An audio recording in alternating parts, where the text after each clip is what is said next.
नमस्कार मंडळी, सर्वांचे स्वागत आहे आपल्या कोकणी खाऊ गल्लीत. आजचा पदार्थ सर्वांच्या ओळखीचा असेलच, पण त्यात थोडा ट्विस्ट आहे. व्हिडिओ पूर्ण बघितल्यावर हा ट्विस्ट नक्की लक्षात येईल.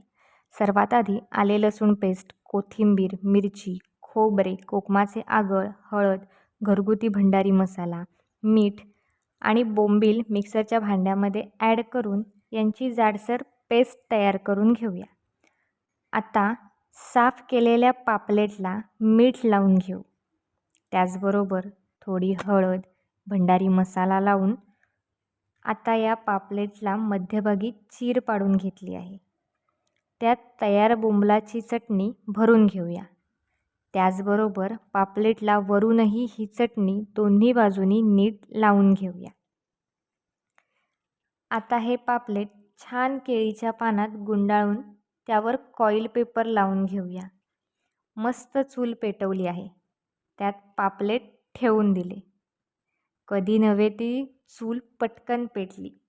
हा मला झालेला आनंद कदाचित या पावसाला बघवला नाही. माझ्या मेहनतीवर पाणी फिरवायला त्याने मजबूत हजेरी लावली. एवढी मेहनत घेतली आहे तर हे काम अर्धवट टाकू शकत नव्हते. मग काय, चूल विझू नये म्हणून छत्री पकडून तिथेच उभी राहिली. पावसाचा जोर इतका होता की शेवटी चूल भिजतच होती. तरीही कसंबसं सगळं आवरलं आणि पापलेट घेऊन पटकन घरात पळाले. आणि तुम्ही पाहू शकता, माझ्या मेहनतीचे एवढे सुंदर फळ मला मिळेल याची मी अपेक्षाच केली नव्हती. रेसिपी आणि त्यामागची मेहनत तुम्हाला आवडली असेल तर चॅनलला सबस्क्राईब, लाईक आणि शेअर नक्की करा.